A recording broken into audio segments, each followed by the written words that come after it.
Hi sir. నమస్తే sir. Hello అండి. Sir చూస్తూనే ఉన్నారు. మీరు చూస్తే గనుక ఇప్పుడు అన్వేష్ మాట్లాడిన మాటల గురించి ఏం చెప్తారు? అంటే ఇప్పుడు వరకు అంటే వేరే వేరే దాని మీద కాంట్రోవర్సీ మాట్లాడాడు ఓకే. బట్ ఈరోజు దేవుళ్ళ గురించి గూడా మరీ దిగజారి ఇలా మాట్లాడడం ఎంతవరకు కరెక్ట్ అంటారు? మీరు గూడా ఒక ట్రావెలరు. మీరు గూడా ఇట్లా ట్రావెల్ చేస్తూ ఉంటారు. చాలా విదేశాల్లో వాళ్ళ కల్చర్ చూసారు. మన కల్చర్ చూసారు. మీరేమంటారు సార్? మీరు వేరే వేరే విషయాల మీద కాంట్రోవర్సీ చేసాడు ఓకే అంటున్నారు. ఏది ఓకే కాదని నేనంటున్నా. అంటే మొదటి నుంచి ఫస్ట్ విక్టిమ్ నేనే. ఫస్ట్ సెట్ ఆఫ్ విక్టిమ్స్‌లో మా అమ్మగారిని, నా వైఫ్‌ని, నా కూతుర్ని, మైనర్ కూతుర్ని అబ్యూజ్ చేసాడు. అప్పుడేమో అందరూ సర్లే మన ప్రాబ్లమ్ ఏముంది అనుకున్నారు. తర్వాత తెలంగాణలోని బీఎస్‌వై మీకు బయాస్ అని యాదవ్ తెలుసు.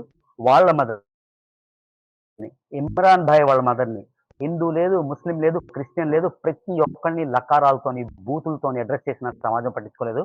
ఆఖరికి బరి తెగించి సీతమ్మ వారు మనందరికీ ఆరాధ్య దైవం.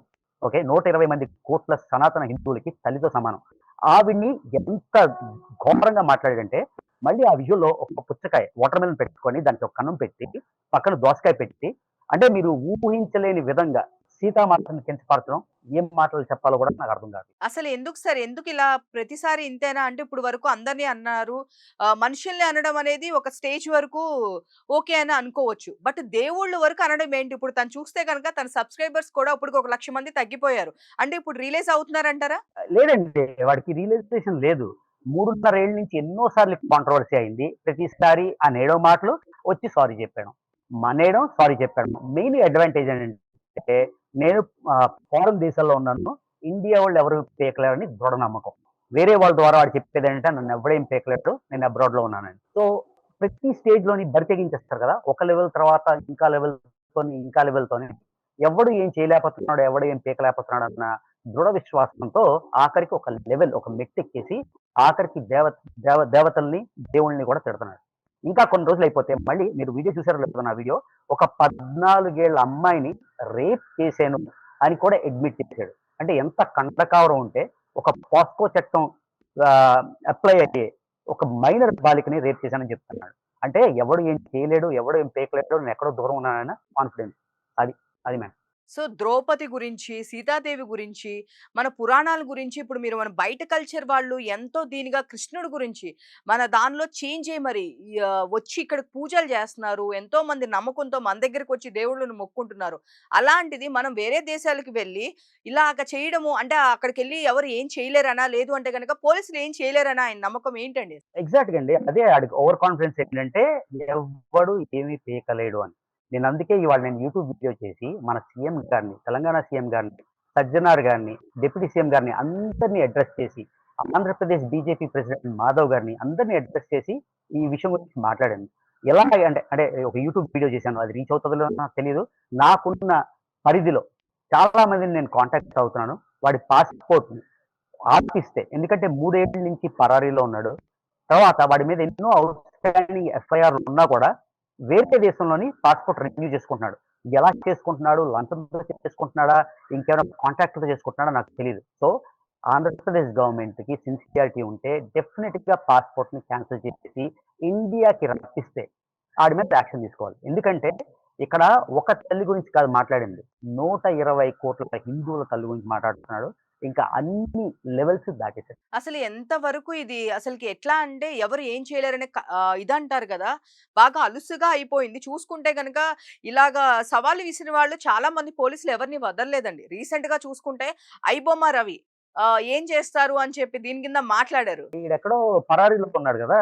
భారతదేశానికి రప్పించాలి. అదే నేను చేసిన వీడియో మీకు టైముంటే తర్వాత చాలా మంది జాగరణ మంచ్, హిందూ జాగరణ మంచ్ నుంచి, విశ్వ హిందూ పరిషత్ నుంచి ఆల్రెడీ పీఐఎల్ అంటే పబ్లిక్ ఇంట్రెస్ట్ లిటిగేషన్ కోర్ట్‌లోని దాఖలు చేశారు.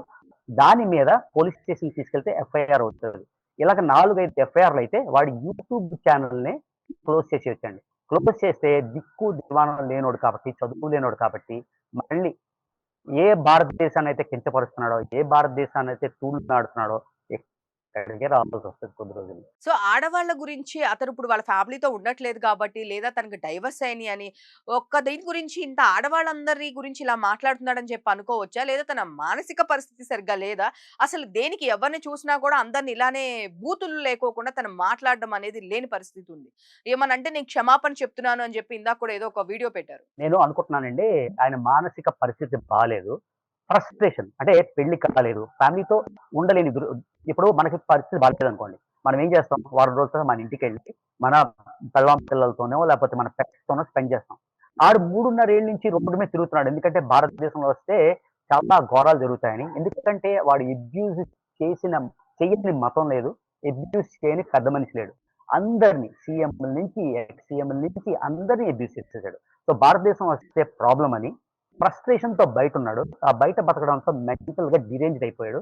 సో ఇది విషయం అండి. అన్వేష్ మీద ఇప్పటికి మీరు చెప్పారు కేసులున్నాయని. అసలు ఎన్ని కేసులున్నాయి? దేని గురించి కేసులున్నాయండి? నాకు నాకు పర్సనల్‌గా ఎన్ని కేసులో తెలీదండి. ఒక తెలంగాణకి చెందిన ఒక క్రిస్టియన్ యువతిని చాలా ఘోరంగా తోలనాడినందుకు ఆవిడ ఎఫ్ఐఆర్ దాఖలు చేశారు. అందులో వాడి టీమ్ ఒక 9 మంది చార్జ్ షీట్ కూడా అయిపోయిందండి. ఇప్పుడు కోర్ట్‌లో ఉందది. అంటే ఎఫ్ఐఆర్ పోలీస్ లెవెల్ దాటిపోయి కోర్ట్ లెవెల్ కూడా ఎళ్ళిపోయింది. రెండో, మూడో హియరింగ్స్ అయ్యాయి. అదే కాకుండా ఆ బెట్టింగ్ యాప్స్ అప్పుడు తెలంగాణ డైరెక్టర్ జనరల్ ఆఫ్ పోలీస్‌ని, తెలంగాణ పోలీస్ డిపార్ట్‌మెంట్‌ని దుయ్యబట్టినందుకు తెలంగాణ పోలీస్ డిపార్ట్‌మెంటే ఒక కేసేసిందని నేను విన్నా. మీరే ప్రెస్ కాబట్టి మీకే తెలియాలి ఆ కేస్ నంబర్ అంతాను. చూసుకుంటే గనక ఇప్పుడు మనుషుల నుంచి దేవతలకి వెళ్ళిపోయాడు. అసలు సీతాదేవిని అనే అర్హత, మాట్లాడే అర్హత కూడా లేని ఒక మనిషి దేవుడి గురించి ఇట్లా మాట్లాడుతున్నాడు అంటే గవర్నమెంట్ చర్యలు తీసుకోదనుకుంటున్నారా? నాకైతే నమ్మకం లేదండి. నేను ఇవాళ మార్నింగు ఆంధ్రప్రదేశ్ సీఎంకి నేను ఇదే అభ్యర్థన పెట్టాను. 3.5 ఏళ్లుగా ఎన్నో అబ్యూసులు జరుగుతుంటే, ఇప్పుడు సీఎం గారి వైఫ్ భువనమ్మ గారికి కూడా అబ్యూస్ జరిగింది కదా! ఇలా వదిలేస్తుంటే ఒక్కొక్కళ్ళని వదిలేస్తే ఒక్కొక్క లెవెల్ పెట్టుకొని రేపు మీ ఇంటికొచ్చి అబ్యూస్ చేస్తాడండి. సో ఆంధ్రప్రదేశ్ గవర్నమెంట్‌ని, తెలంగాణ గవర్నమెంట్‌ని ఎర్నెస్ట్‌గా చేతులు జోడించి నేను మొక్కుతున్నానేంటంటే, ఇలాంటి చీడ పురుగుని మీరు ఇప్పుడే ఆపకపోతే ఇంటికొచ్చి ఆడోళ్ళకి మొలెస్ట్ చేసినా నేను ఆశ్చర్యపోనునండి. It's high time. 3.5 ఏళ్లుగా ఎంత మందిని అబ్యూజ్ చేశాడో పేర్లు చెప్పమంటే ఒక లిస్ట్ దాఖలు చేస్తాను. అసలు మీ ఫ్యామిలీని టార్గెట్ చేయాల్సిన అవసరం ఏమొచ్చింది రవి గారు? మెంటల్లీ డిరేజ్డ్ అని చెప్పాను కదండీ! ట్రావెల్‌లోని కాంపిటీషన్ ఉందనుకోండి. నేనేదో దేశం ఆడికన్నా ముందెళ్ళేదాన్ని. ఒక లెవెల్‌కెళ్ళిపోయి నేను 186 దేశాలు అప్పుడికి తిరగలేదని ఒక వదంతు లేపి అందరిని మీకు తెలుసు కదండీ మనోళ్ళు ఇదిగో పులి అంటే అదిగో తోక. అందరిని ఆహ్, దగ్గరికి ఒక టీమ్‌లాగా చేర్చి ఏవేవో చేశాడు. ఇప్పుడు నేను 195 ఔట్ ఆఫ్ 195 దేశాలు తిరిగిన ఒకే ఒక్క ఆంధ్రప్రదేశ్, తెలంగాణకి చెందినోడిని. అది globe trotter times of India వాళ్ళు కూడా గ్లోబ్ ట్రాటర్ అవార్డ్ ఇచ్చారు. ఇప్పుడు ఆళ్ళందరూ ఎవరెవరైతే నెగెటివ్ చేశారో వాళ్ళకి ఏమవుతారు? సో ఏ రీజన్ లేకుండా ఆడేదో చెప్పిన మాట నేను వినలేదని మా అమ్మని, నా వైఫ్‌నైతేనంటే మీరు నమ్మరు. సీతామాతని ఏ విధంగా అబ్యూజ్ చేశాడో, నా భార్యను కూడా అలాంటి అబ్యూజ్ చేశాడు. కాపోతే నా భార్య ఓన్లీ నాకు భార్య కాబట్టి మిగతా సమాజం పట్టించుకోలేదు. కానీ ఇప్పుడు ఆ లెవెల్ పెంచేసి మనందరికీ ఆరాధ్య దైవమైన సీతామాతను అన్నాడంటే నాలుకైతే కోసేయాలి. అంటే వేరే దేశంలో ఉండుంటే ఇంకేదైనా ముస్లిం దేశంలో ఇలా బ్లాస్ఫెమస్ మాటలు మాట్లాడుంటే నాలిక తల కోసేస్తారండి. ఆడ అదృష్టం భారతదేశంలో పుట్టాడు, డెమోక్రసీలో పుట్టాడు. మనందరం రీజనబుల్, సెన్సిబుల్ పీపుల్ కాబట్టి ఆడు ఆటలు సాగుతున్నాయి. ఇప్పుడు నాకు తెలిసి థాయిలాండ్‌లో పరారీలో ఉన్నాడండి. ఓకే. ఇప్పుడు చూస్తే గనక గరిక్కపాటి లాంటి వారిని మనకెంతో మంచి మాటలు చెప్పే ఒక ఆయన చెప్పొచ్చసలకి. అలాంటి గరికపాటి గారు లాంటి వాళ్ళని కూడా ఒక వేదాంతి అని చెప్పి చెప్పుకోవచ్చు. అనడంలో గూడా నాకు తెలిసి తక్కువేం కాదనుకుంటాను. అలాంటి ఆయన కూడా 4 మంచి మాటలు సమాజానికి ఉపయోగపడే మాటలు చెప్పే ఆయన అంత గొప్ప పర్సన్‌ని కూడా ఆయన ఇష్టం వచ్చినట్టు అలాంటి మాటలు మాట్లాడడము ఎంతవరకు కరెక్ట్ అంటారు? గరికబాటి గారు చెప్పింది ఆయనకి నచ్చకపోతే ఇగ్నోర్ చేసేయాలి. సీతామాత అంటే ఆయనకి రెస్పెక్ట్ లేకపోతే ఆవిడని దండం పెట్టుకోకూడదు. కానీ అబ్యూజ్ చేయడం ఎంతవరకు నిజం?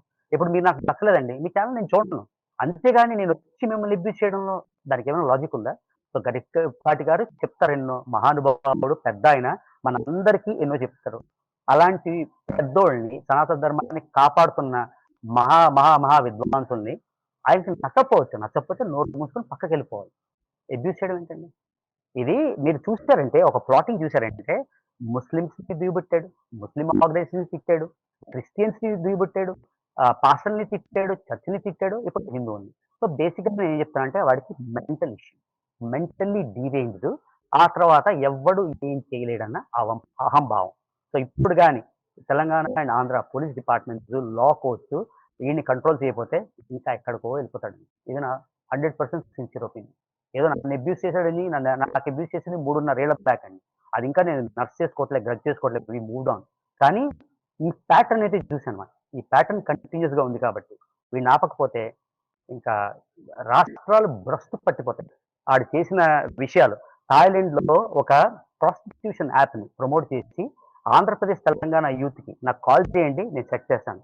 ఈ విధంగా సమాజాన్ని పాడు చేస్తున్నాడు. మరి నేను ఎలాంటి బెట్టింగ్ యాప్స్‌ని ప్రమోట్ చేయను అని చెప్పి గొప్పగా చెప్పుకున్న ఈయన బెట్టింగ్ యాప్స్ అయితే చేయరు గానీ ప్రాస్టిట్యూట్ యాప్స్ అయితే చేస్తారంటారా?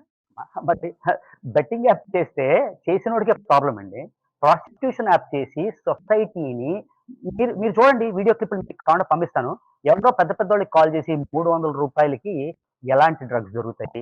ఎక్కడ మారిజువానా దొరుకుతది? ఎక్కడ కెమికల్లీ ప్రాసెస్ డ్రగ్స్ దొరుకుతాయి చెప్తున్నాడు.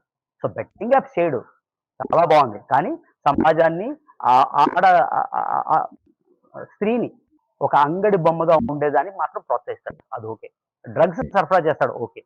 ఎంత నీచమైన పదజాలం వీడిని చూసి చిన్న పిల్లలు నేర్చుకుంటున్నారండి. ఇంతకుముందు అమ్మా నాన్న దగ్గర ఏదైనా అన్నారంటే భయపడేవాళ్ళు. ఇలాంటి దౌర్భాగ్యం చూసి, వీడి వీడియోలు చూసి, వీటి అర్ధనగ్నమైన వీడియోలు చూసి, అమ్మాయిని అబ్యూస్ చేసే విధానం చేసి, రేపు మీ అబ్బాయి చూసి ఆయన మిమ్మల్ని అబ్యూస్ చేయడానికి మీకు గ్యారంటీ ఉందా? ఇన్‌ఫ్లుయెన్సర్ అంటే ఏంటండి? మాలాంటోళ్ళని చూసి జనాలు నేర్చుకుంటారు కదా! వాడు అమ్మల్ని, అక్కల్ని, అవ్వల్ని ఇలా బూతులు తిడుతుంటే, రేపు మీ అబ్బాయి, మీ పక్కింటోడు వచ్చి మిమ్మల్ని అబ్యూస్ చేస్తాడు. మీరు ఆపగలరా ఇది? అందుకని వీడి ఛానెల్ మూతపడాలండి. చాలా ఇంపార్టెంట్. పోనీ ఒక్కసారంటే క్షమించొచ్చు. 2 సార్లు క్షమించొచ్చు, 3 సార్లు క్షమించొచ్చు, 5 సార్లు క్షమించొచ్చు. 3.5 ఏళ్లుగా వందల సార్లు సేమ్ ప్యాటర్న్‌లో రిపీట్ చేస్తుంటే, Andhra Pradesh police department, Andhra Pradesh government, Telangana government ఇక్కడ ఇది బైపార్టిజన్ ఇష్యూ అండి. ఇది టీడీపీ ఇష్యూయో, వైసీపీ ఇష్యూయో, లేకపోతే జనసేన ఇష్యూయో కాదు. ఇది అన్ని పార్టీలు కలిసి నిజంగా మీ యూత్ గురించి మీరేవేవో ప్రామిస్‌లు చేస్తారు పొలిటికల్ పార్టీస్‌లో ఎలక్షన్స్‌లో. మీకు నిజంగా ఆ చిత్తశుద్ధి ఉంటే వీడి ఛానెల్‌ని ఫస్ట్ ఆఫ్ ఆల్ మూయించండి. సిఐఏలో ఆల్రెడీ 6, 7 రిలీజ్ చేశారు. ఇవి ఎఫ్ఐఆర్‌లు అవుతాయి. ఈ ఎఫ్ఐఆర్‌లు గవర్నమెంట్ తరపున మీరు యూట్యూబ్ పంపిస్తే ఇమ్మీడియేట్‌గా వాడి యూట్యూబ్ మూతపడిపోతది. ఓకే. అంతకన్నా నేను ఇంకేం చెప్పలేను. యెస్. అసలు చూసుకుంటే ఇది ఎక్కడ స్టార్ట్ అయింది అంటే మనందరికీ తెలుసు 'శివాజీ' గారు అలా వేసుకోవద్దు బట్టలు. దీనివలన మీరు బయటికెళ్ళినప్పుడు ఇబ్బంది పడుతున్నారు. మీరు ఇలాంటి బట్టలు వేసుకోకండి. మన పాత హీరోయిన్స్ అలా ఉండేవాళ్ళు కాదు అనే దాని దగ్గర నుంచి మొదలైంది. అసలు మీరేం చెప్తారు? యాస్ ఎ ట్రావెలర్‌గా మీరు రకరకాల దేశాలు తిరుగుతూ ఉంటారు. వాళ్ళ డ్రెస్సింగ్ మీరు చూస్తూ ఉంటారు. మన దగ్గర చూస్తూ ఉంటారు. ఒక ట్రావెలర్‌గా మీ ఒపీనియన్ ఏంటి? మీరు ఎవరికి సపోర్ట్ చేస్తారు? నా ఉద్దేశంలోనండి నేను అమెరికాలో 30 ఏళ్ల నుంచి ఉంటున్నా. సో నేనేదో ట్రావెలర్‌గా అక్కడ అక్కడ ఉండేగా 30 ఏళ్ల నుంచి నేను అమెరికాలో ఉన్నా. నా కూతురు అమెరికాలో పుట్టింది. సో ఆవిడ ఏవైనా చిన్న బట్టలు వాళ్ళ ఫ్రెండ్స్‌తో వెళ్ళినప్పుడు ఏసుకుంటే మేమేమనం. కానీ ఒక సొసైటీలోకి వచ్చినప్పుడు, మా పార్టీకి వచ్చినప్పుడు, "అమ్మ ఆ బట్టలు సరిగ్గా లేవు. ఏదో కప్పుకో" అని చెప్తాం. చెప్పడం తప్పు లేదు కదండీ! ఆవిడ ఫ్రీడమ్‌నైతే మేము హరించట్లేదు. మా అమ్మాయి ఇప్పుడు 18 ఏళ్ళు. తను ఎలాంటి బట్టలేసుకోవాలో తనకి అబ్సల్యూట్ ఫ్రీడమ్ ఉంది. స్త్రీకి తను ఎలాగా ఉండాలి అన్నది అబ్సల్యూట్ ఫ్రీడమ్ ఉంది. ఎవరికీ హక్కు లేదు. కానీ శివాజీ లాంటి ఆయన ఒక ఇన్‌ఫ్లుయెన్సర్ నాలాంటోళ్ళు చెప్పడంలో అయితే తప్పేం లేదు కదండీ! మీరు బాగా ఉండండి, మంచిగా కప్పుకొని ఉండండి అని చెప్తే నష్టమేముంది? మీకు నచ్చితే కప్పుకోండి. లేకపోతే మీకు నచ్చిన బట్టలేసుకోండి.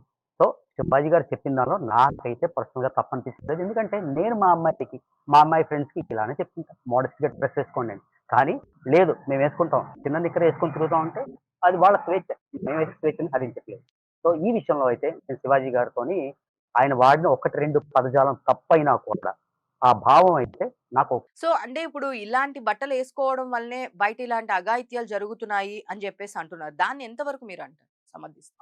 దాని గురించి నాకు నిజంగా తెలీదండి. అఘాయిత్యం జరిగేది ఎలాగైనా జరుగుతది. చిన్న బట్టలేసుకున్నారనే అఘాయిత్యం జరగదు కదా!